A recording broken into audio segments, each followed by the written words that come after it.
Jemaat yang dikasihi Tuhan Yesus Kristus, kita bersyukur bahwa kita masih diberikan kesempatan untuk bersekutu bersama Tuhan dalam ibadah keluarga di minggu ke-6 sesudah Pentakosta. Pelayan firman dalam ibadah ini adalah Pendeta Gusti Arnawa.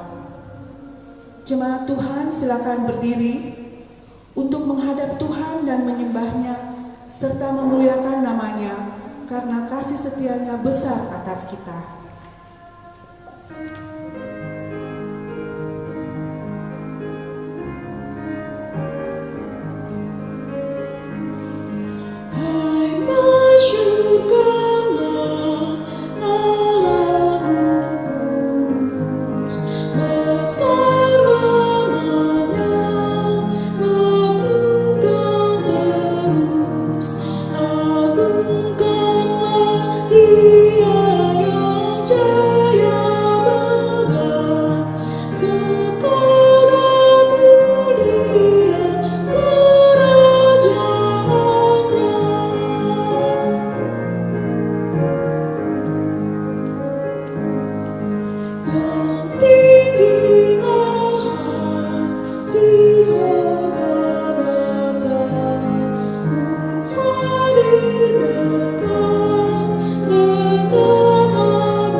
Jemaat Tuhan, mari kita masuk dalam doa.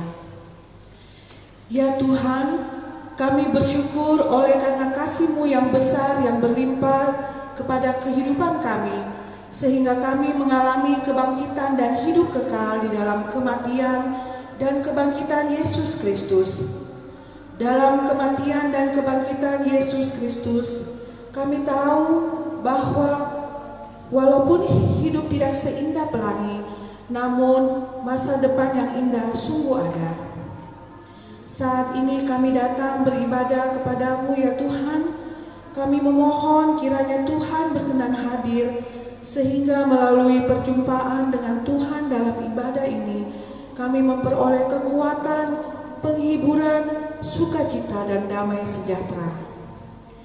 Kami memohon kiranya Tuhan berkenan mengampuni dosa kami dan menyucikan diri kami. Kiranya kami mengalami rahmat-Mu ya Bapa, sehingga kami terhindar dari murka penghukuman-Mu dan mengalami keselamatan dan damai sejahtera. Inilah doa umat-Mu. Dengarkanlah ya Tuhan. Di dalam nama Tuhan Yesus kami berdoa. Amin. Dipersilakan duduk. Mari kita masuk di dalam litani syukur, membaca Mazmur 66.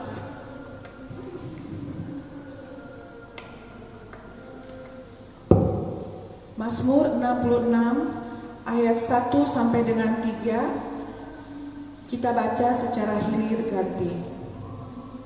Mazmur 66 ayat 1 sampai dengan 3 yang oleh Lembaga Alkitab Indonesia diberi judul Nyanyian Syukur karena orang Israel tertolong. Bersorak-sorailah bagi Allah, hai seluruh bumi. Maksudkanlah kemuliaan namanya, muliakanlah Dia dengan puji-pujian. Katakanlah kepada Allah, betapa dahsyatnya segala pekerjaan-Mu. Oleh sebab kekuatan-Mu yang besar, musuh-Mu tunduk menjilat kepadamu. Jemaat Tuhan, mari kita bernyanyi dari Kidung Jemaat 57 ayat 1 dan 2.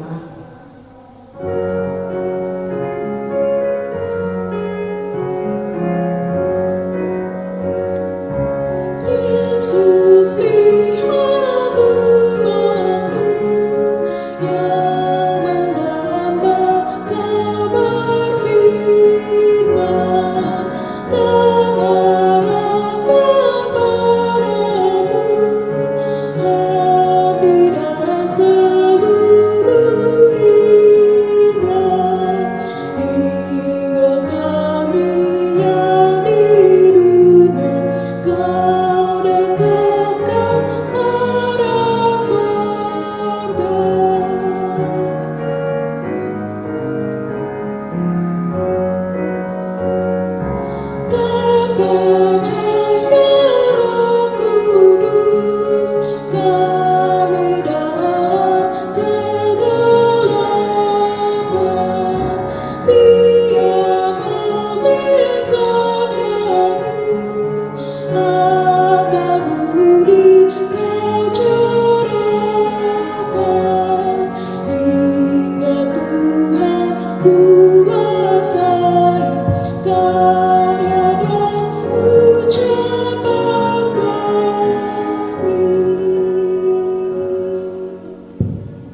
Saudara-saudara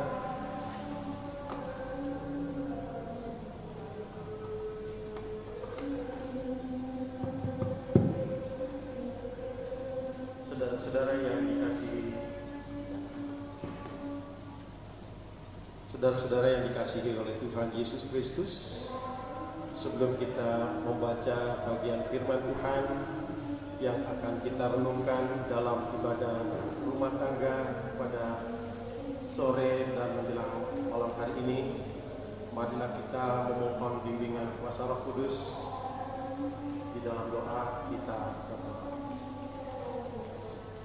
Ya Bapa, kami hendak mendengarkan firman-Mu.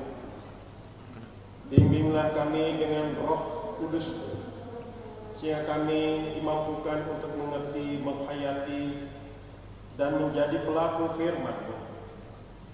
Bersabdalah kepada kami, karena kami siap mendengar firman-Mu. Demi Yesus Kristus, firman yang hidup, kami berdoa. Amin. Baik, Bapak Ibu, saudara-saudara, kita bersama-sama akan merenungkan firman Tuhan yang akan kita baca dari 1 Korintus 8 ayat 1 sampai 13. Mari kita bangkit berdiri.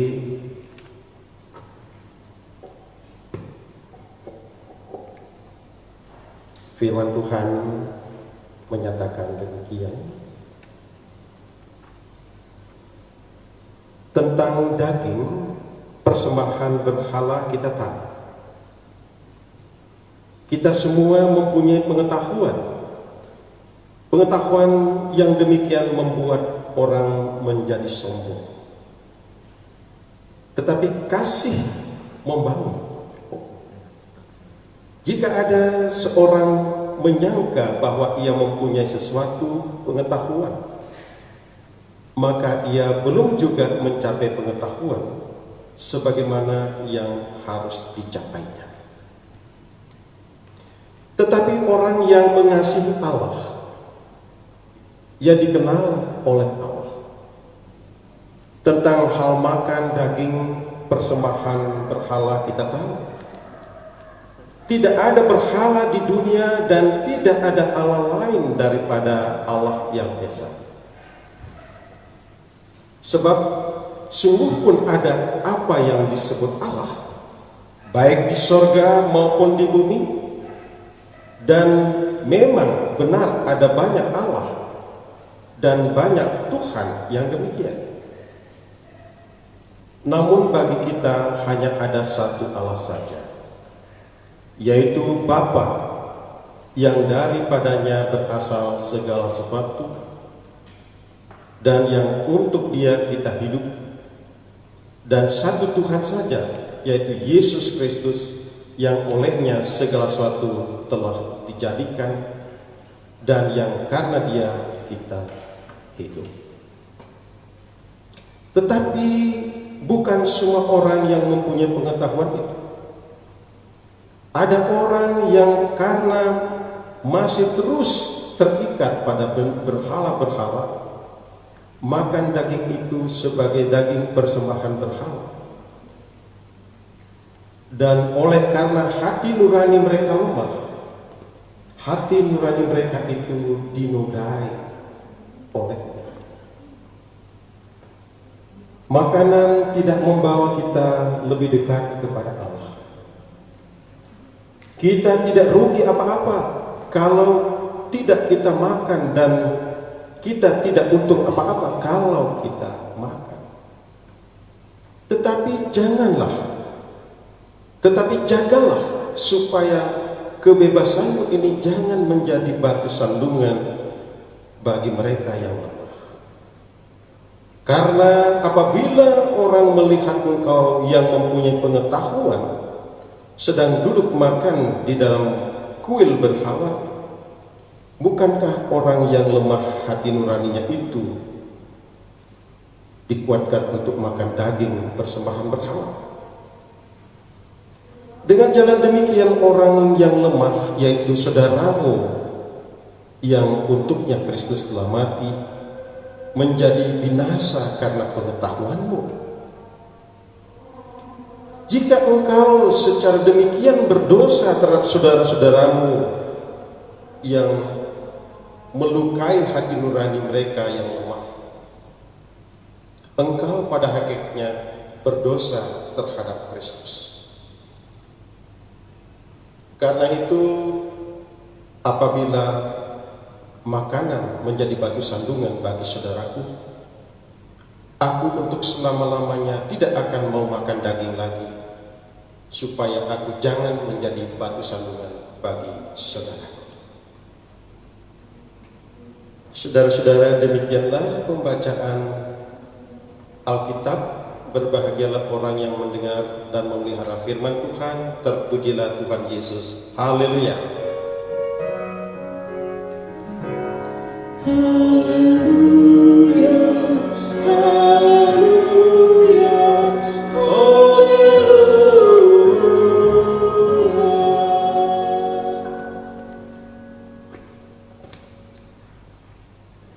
Silakan saudara duduk kembali. Bapak Ibu, saudara-saudara yang dikasihi dan diberkati oleh Tuhan Yesus Kristus, selamat malam. Kita berjumpa lagi dalam ibadah rumah tangga pada malam hari ini. Walaupun kita lakukan ini secara live streaming, kita masih beribadah di rumah masing-masing, namun tidak akan mengurangi makna firman Tuhan. Biarlah firman Tuhan pada saat ini akan menguatkan iman dan percaya kita.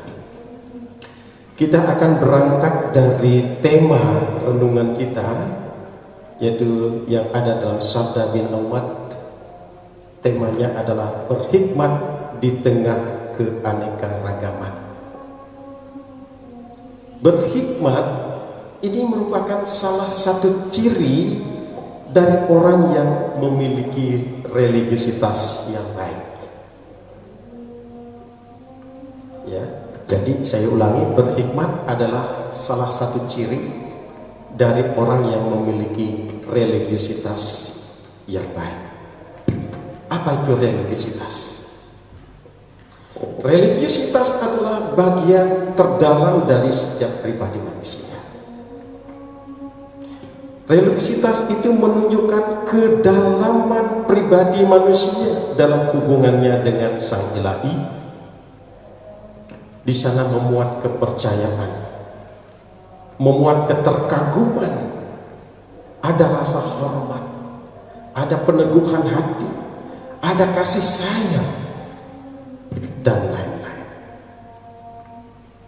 Jadi religiusitas semata-mata bukan hanya perilaku atau tingkah laku keagamaan. Dengan rajin ke gereja atau dengan rajin ke rumah-rumah ibadah, tetapi lebih daripada itu, ini merupakan segi kedalaman batiniah manusia. Menurut Y.B. Mangunwijaya, religiusitas dapat dikatakan sebagai suatu karya nyata yang tidak terbatas pada agama-agama tertentu, tapi suatu religiusitas justru menjadi pendorong seseorang untuk meningkatkan kualitas dirinya dengan hubungannya dengan Sang Ilahi, dan itu berdampak pada kemakmuran, berdampak pada kehubungan yang baik dengan sesama, yang menghadirkan damai sejahtera. Nah, Bapak Ibu saudara-saudara, jemaat di Korintus yang dinasehati oleh Rasul Paulus, nampaknya jemaat di Korintus memiliki religiusitas, tapi religiusitas keagamaan yang rendah, karena mereka tidak bersekutu satu dengan yang lain. Terjadi keterpecahan antara satu dengan yang lain. ayat 9 yang menjadi penekanan di dalam pembacaan kita. Tetapi janganlah supaya kebebasanmu ini menjadi batu sandungan bagi mereka yang lemah. Ini nasihat yang sangat tegas yang disampaikan Paulus kepada jemaat di Korintus. Kenapa Paulus menyatakan nasihat yang tegas menyangkut kebebasan orang Kristen? Rupanya ada sejumlah orang tertentu di dalam jemaat Korintus yang menganggap bahwa persoalan makan daging yang telah dipersembahkan kepada berhala itu tidaklah menjadi masalah bagi mereka. Ya. Jadi mereka mempertahankan suatu pengetahuan mereka yang tinggi yang sudah mengajarkan kepada mereka bahwa para dewa dari penyembah berhala itu sebenarnya sama sekali tidak ada.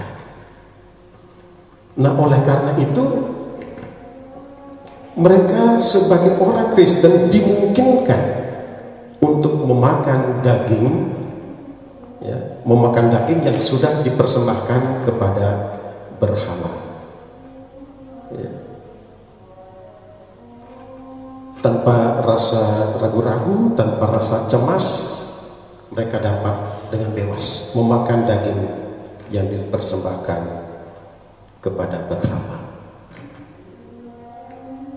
Nah, saudara-saudara, apa pendapat Paulus tentang hal ini? Karena ada beberapa orang atau jemaat yang berpendapat seperti itu. Kita bisa lihat apa jawaban Paulus itu dalam pasal 10 ayat 20. Ya. Nah, di sini Paulus menjelaskan bahwa meskipun ia setuju bahwa dewa-dewa, para penyembah berhala itu sesungguhnya tidak ada, namun ia merasa yakin bahwa roh-roh dan setan-setan memang ada, dan mereka berada di belakang berhala-berhala untuk menjauhkan manusia dari ibadah yang sejati terhadap Allah. Oleh karena itu Paulus perlu mengajak mereka untuk memperhatikan bahwa ada di tengah-tengah jemaat Korintus orang-orang yang seluruh hidup mereka masih mempercayai adanya dewa-dewa berhala. Dan orang-orang ini adalah orang-orang yang dikatakan orang-orang yang sederhana di dalam bacaan kita, yang tidak benar-benar dapat melepaskan diri dari kepercayaan mereka. Jadi kepercayaan mereka masih melekat bahwa berhala itu memang adalah benar-benar merupakan sesuatu, meskipun apa yang mereka yakin itu salah. Dampaknya adalah kapan saja mereka makan daging yang telah dipersembahkan kepada berhala, mereka mengalami gangguan dalam hati nurani mereka. Mereka merasa resah, ya. Mereka tidak dapat berbuat apa-apa untuk mencegahnya. Nah, secara naluriah mereka merasa bahwa itu adalah suatu yang salah. Nah, oleh sebab itulah Paulus menjelaskan bahwa jika kamu berkata bahwa sama sekali tidak ada bahayanya makan daging yang dipersembahkan kepada berhala-berhala, kamu benar-benar telah melukai, membingungkan hati orang-orang yang sederhana. Sekalipun sesuatu itu tidak berbahaya bagi kamu, ketika itu melukai orang lain, itu harus dihentikan. Karena orang-orang Kristen seharusnya tidak boleh melukai, ya, dengan cara apapun, menyebabkan orang lain tersandung dan jatuh. Dan Bapak Ibu saudara-saudara yang dikasihi dan diberkati oleh Tuhan Yesus Kristus, dari nasihat Rasul Paulus kepada jemaat di Korintus, khususnya kepada orang-orang yang merasa memiliki kebebasan karena memiliki pengetahuan, ada 3 catatan penting yang perlu kita garis bawah. Yang pertama, apa yang menyebabkan atau apa yang aman bagi seseorang, ya, boleh jadi benar-benar tidak aman bagi orang lain. Ya. Kita mungkin saja kuat untuk melawan sesuatu godaan, ya, tetapi bagi orang lain merupakan suatu yang berat sekali. Nah, oleh karena itu dalam mempertimbangkan apakah kita akan melakukan sesuatu, maka harus berpikir tidak hanya untuk mengenai akibat yang untuk diri kita saja, tetapi kita harus berpikir juga apa dampaknya bagi orang lain. Ya, jadi itu catatan yang pertama. Catatan yang kedua, tidak ada sesuatu pun yang harusnya dihakimi semata-mata dari sudut pandang pengetahuan. Segala sesuatu itu harus dihakimi dari sudut pandang kasih. Jadi alasan beberapa orang di Korintus yang merasa diri lebih maju daripada yang lain adalah bahwa mereka lebih mengerti bahwa tidak ada gunanya menganggap berhala itu sebagai sesuatu. Nah, rupanya pengetahuan mereka ini telah membuat mereka menjadi sombong dan cenderung merendahkan orang lain. Dan memang kesadaran akan suatu keunggulan ini juga bisa berbahaya, ya, karena ada kecenderungan orang bisa menjadi sombong. Nah, oleh karena itu seharusnya tingkah laku kita itu harus dikendalikan bukan oleh pemahaman kita mengenai pengetahuan yang lebih unggul daripada yang lain, tetapi harus dikendalikan oleh kasih, oleh simpati, perhatian kita kepada sesama. Mungkin lebih baik lagi jika demi kebaikannya kita harus menahan diri untuk melakukan atau mengatakan hal-hal tertentu yang sebenarnya adalah sah-sah saja. Kemudian catatan yang ketiga adalah ini adalah hal yang menuntun pada suatu kebenaran yang paling besar di antara semuanya tadi. Tak seorang pun yang mempunyai hak apapun untuk menyenangkan hatinya, ya, atau untuk memuaskan kebebasannya yang menyebabkan orang lain harus jatuh, tersandung.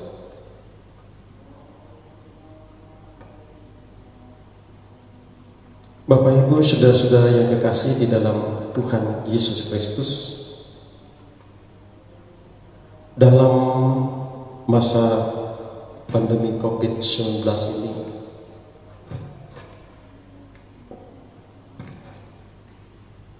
pandemi COVID-19 ini kita berada dalam keadaan yang baru. Bahkan COVID-19 ini membangkitkan suatu kesadaran baru. Tidak ada gunanya lagi karena kita berbeda keyakinan, berbeda agama, maka terus kita harus saling menghakimi satu dengan yang lain, saling membenci, ada persaingan yang tidak sehat karena kita berbeda satu dengan yang lain. bahkan ada konflik antar dan interagama atau kepercayaan dalam bentuk dan alasan apapun dan untuk tujuan apapun, ini tentu tidak ada manfaat, tidak ada faedahnya bagi agama apapun, bagi siapapun. Justru dalam pandemi COVID-19 ini mendidik semua orang, mendidik kita untuk memiliki rasa solidaritas, untuk saling menguatkan, saling memperhatikan demi kesehatan hidup kita, demi kerukunan, demi perdamaian. Jadi agama atau keberagamaan kita harus digali lebih dalam lagi. Yang tadi saya sebutkan di awal, harus memiliki religiusitas yang baik. Keagamaan kita harus berakar secara pribadi. Ya. Kita harus menggali, membangun hubungan pribadi kita dengan Tuhan. Dan ini sangat menentukan bagaimana orang memiliki religiusitas yang baik, tentu akan memiliki perilaku yang baik dengan sesamanya. Keberagamaan itu akan menjadi suatu yang indah dalam membangun kehidupan yang penuh dengan cinta kasih untuk menghadirkan damai sejahtera.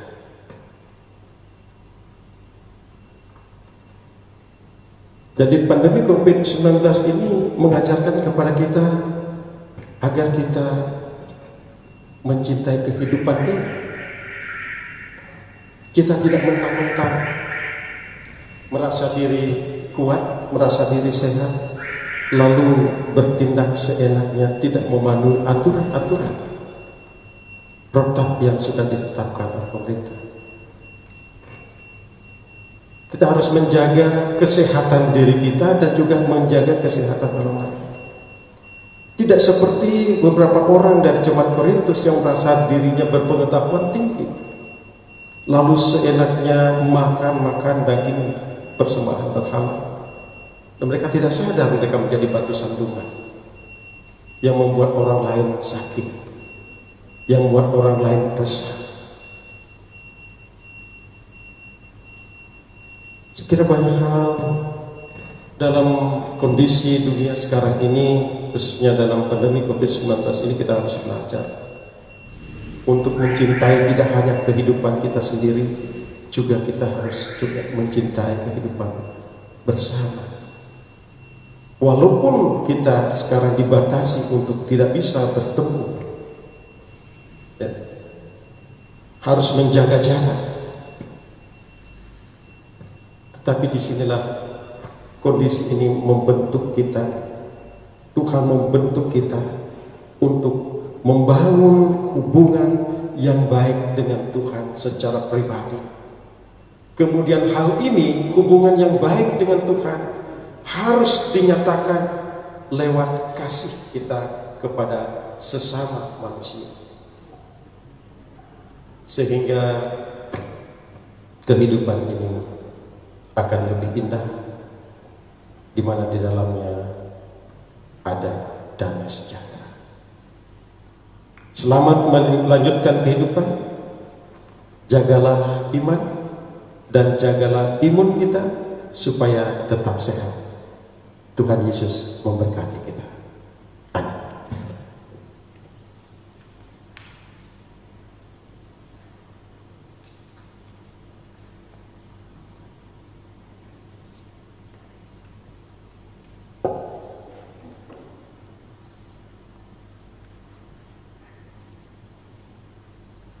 Mari kita aminkan firman Tuhan dengan menyanyikan Kidung Jemaat 436.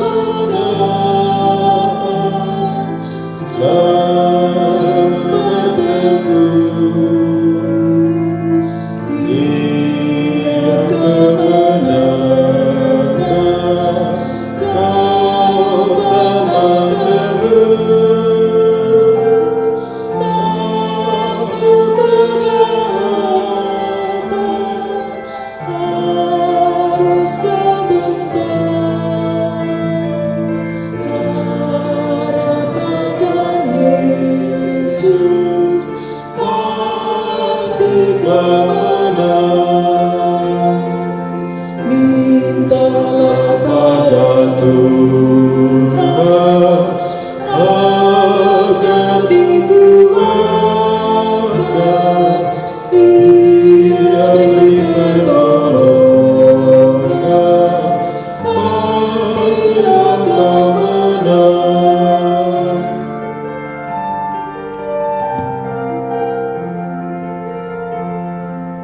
Tinggalkan yang jahat, dosa dicegah, tindakanmu tulus, tiada bercela,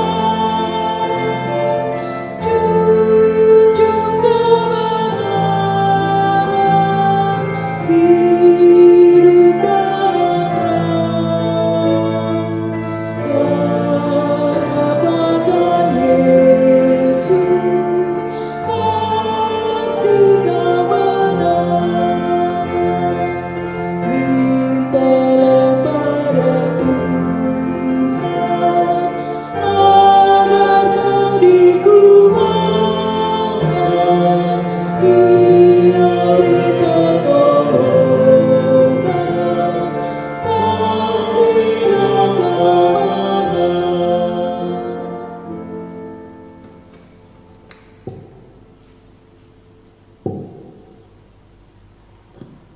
Mari kita satu di dalam doa syafaat kita berdoa. Ya Tuhan, terima kasih atas firman-Mu yang boleh kami baca dan renungkan pada malam hari ini. Biarlah firman-Mu ini boleh menguatkan iman dan percaya kami kepadamu, khususnya di dalam kami menggumuli kehidupan kami di tengah-tengah pandemi COVID-19 ini. Biarlah kami sungguh-sungguh percaya kepadamu ya Tuhan, dan kepercayaan kami kepadamu tidak membuat kami menjadi sombong. Perilaku tutur kata kami tidak menjadi batu sandungan bagi orang lain, melainkan iman dan percaya kami boleh nyatakan dalam perilaku hidup di dalam kasih-Mu ya Tuhan. Mengasihi saudara-saudara sesama kami manusia yang lemah, yang membutuhkan pertolongan. Dan kami dapat membangun persekutuan hidup yang indah di mata-Mu ya Tuhan, tanpa memandang perbedaan keyakinan, perbedaan kepercayaan atau agama. Karena pada hakikatnya kami adalah sama di mata Tuhan. Ya Tuhan, Allah Bapa kami yang ada di dalam surga, karya penyelamatan-Mu di dalam Tuhan Yesus Kristus tidak menggiring kami menjadi manusia yang sombong rohani, tetapi sebaliknya biarlah kami boleh hidup di dalam kasih-Mu dan mengasihi sesama kami manusia. Ya Tuhan, Allah Bapa kami yang di surga, saat ini kami mau berdoa kepadamu ya Tuhan, untuk pemerintah kami, pemerintah bangsa Indonesia ini, dalam menghadapi wabah pandemi COVID-19 ini ya Tuhan. Karuniakan hikmat-Mu, baik pemerintah pusat sampai pemerintah daerah, khususnya pemerintahan yang ada di Sulawesi Selatan, khususnya Kota Makassar ini, sehingga mereka dengan hikmat-Mu boleh memimpin, memotivasi seluruh masyarakat, boleh bersatu padu, bergotong royong untuk prihatin terhadap kehidupan ini.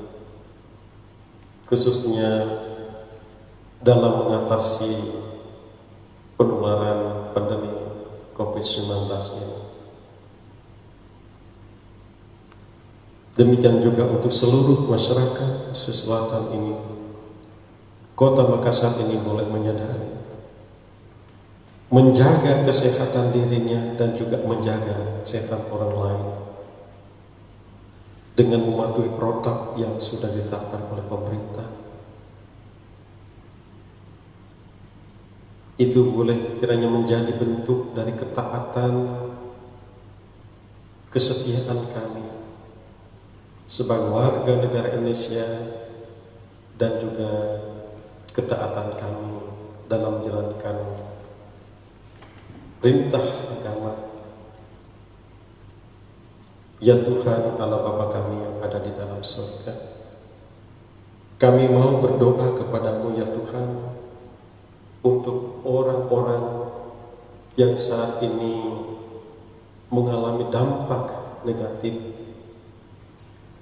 dari pandemi COVID-19 ini. Banyak orang kehilangan pekerjaan, kehilangan penghidupan, masalah dalam perekonomian keluarga.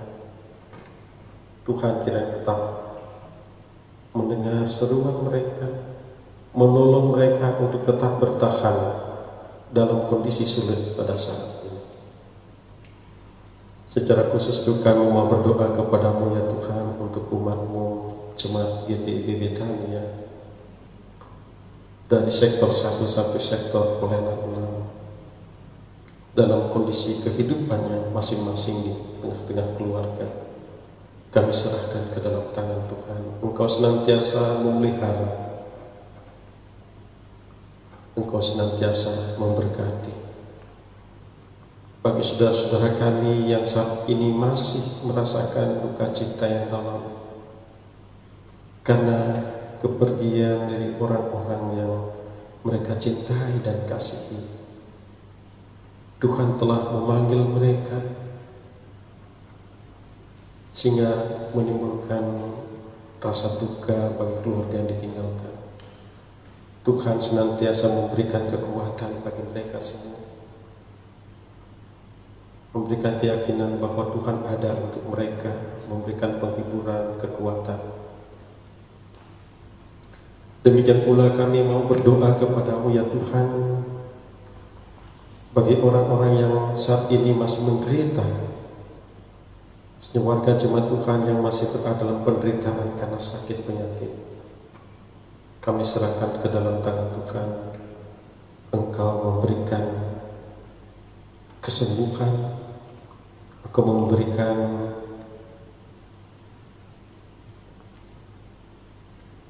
kesehatan kembali kepada mereka dengan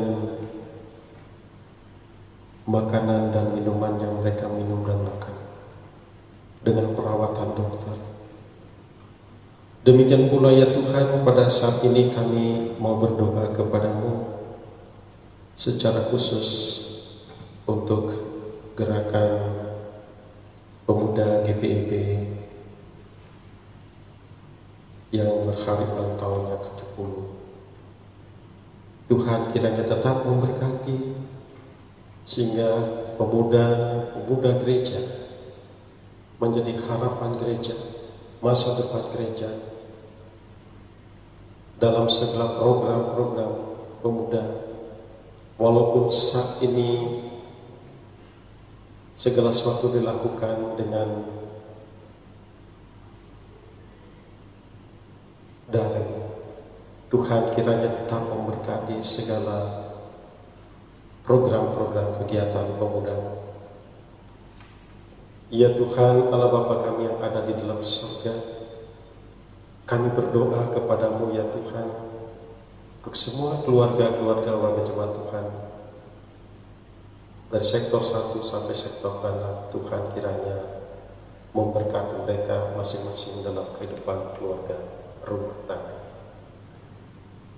Ya Tuhan, kami mau berdoa kepadamu untuk semua hamba-hamba Tuhan Jemaat GPIB Betania ini, seluruh pendeta-pendeta, jajaran majelis, dan secara khusus PKMJ yang terpilih untuk menunaikan tugas baik kembali kami serahkan ke dalam tangan Tuhan. Engkau karuniakan hikmat, Engkau karuniakan kuasa Roh-Mu yang kudus, sehingga mereka dapat mengerjakan apa yang menjadi tanggung jawab untuk pembangunan tubuh Kristus. Berkati pribadi dan keluarganya masing-masing, ya Tuhan.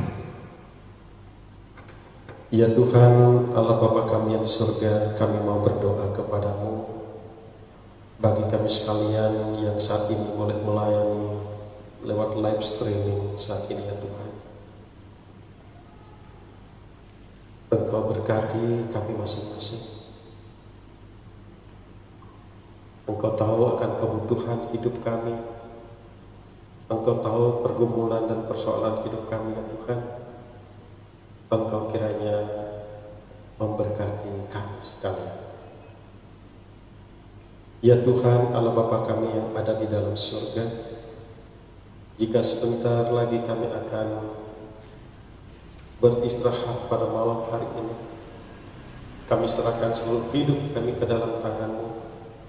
Engkau menjaga kami, berkati tidur kami, sehingga esok pagi kami boleh bangun dengan kekuatan yang baru untuk melanjutkan sisa kehidupan kami. Ya Tuhan, inilah doa kami yang kami bawa kepadamu melalui Putra-Mu Yesus Kristus, Dialah Tuhan dan Juru Selamat kami, yang telah mengajar kami berdoa.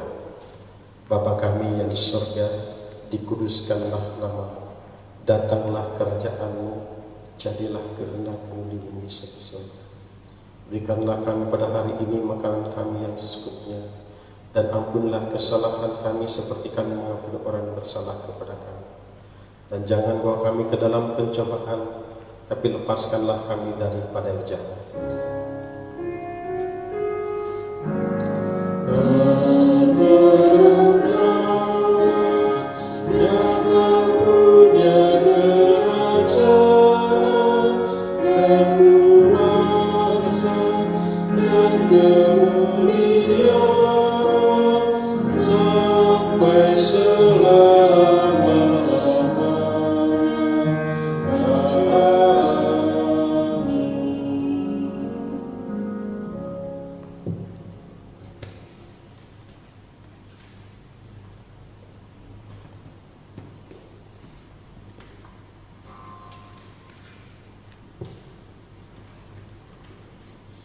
Marilah kita mempersembahkan syukur kepada Tuhan dengan memberikan persembahan sambil mengingat kata Alkitab dalam 2 Korintus 9 ayatnya yang ke-7 yang menyatakan, hendaklah masing-masing memberikan menurut kerelaan hatinya, jangan dengan sedih hati atau karena paksaan, sebab Allah mengasihi orang yang memberi dengan sukacita.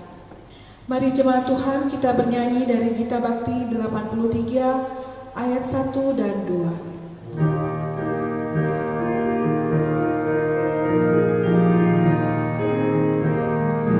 Marilah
kita bangkit berdiri untuk menyerahkan persembahan ini kepada Tuhan dalam doa syukur. Kita berdoa.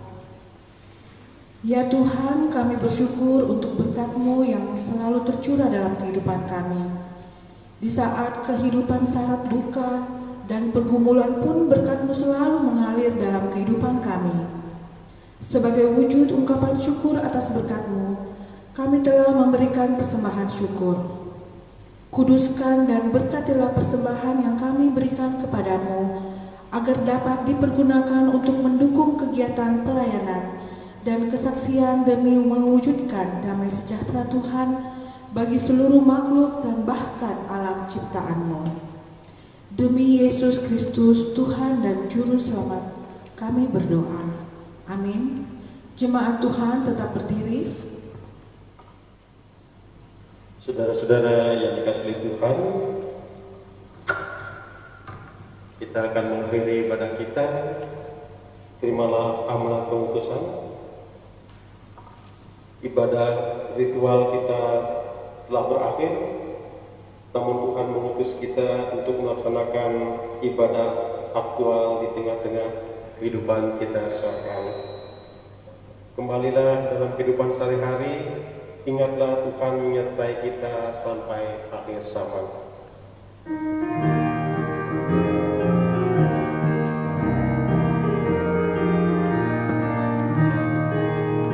Kita harus membawa berita pada dunia dalam-dalam tentang kebenaran dan kasih dan damai yang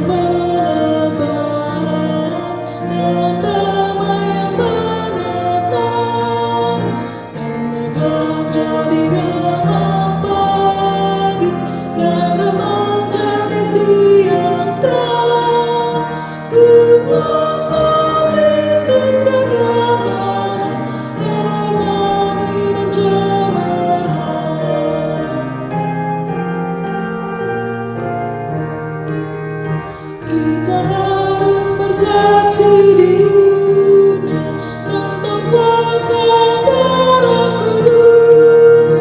Semoga yang masih saksi terima sang penebus, terima sang penebus, dan megah jadi remang pagi dan remang jadi siang terang.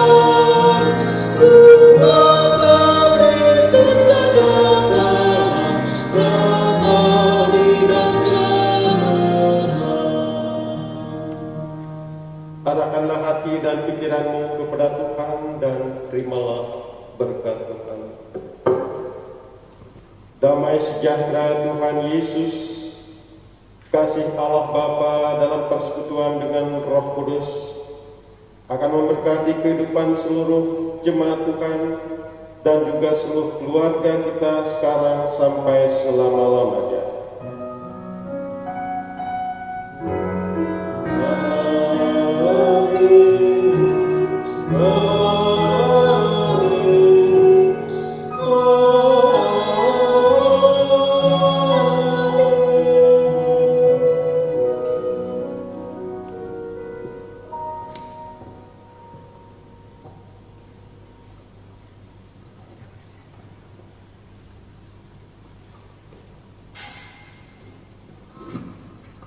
Demikianlah ibadah KRT dalam bentuk live streaming pada malam hari ini. Atas nama presbiter mengucapkan terima kasih kepada pelayan firman Bapak Pendeta Gusti Arnawa, Kantoria Saudari Cika Wabisel, organis Saudari Keke Patintingan, dan juga terima kasih kepada para multimedia yang sudah melayani pada malam hari ini. Dan juga terima kasih kepada jemaat Tuhan yang sudah mengikuti ibadah live streaming pada malam hari ini. Kiranya Tuhan Yesus senantiasa memberkati kita semua dengan kebahagiaan dan kesehatan selalu.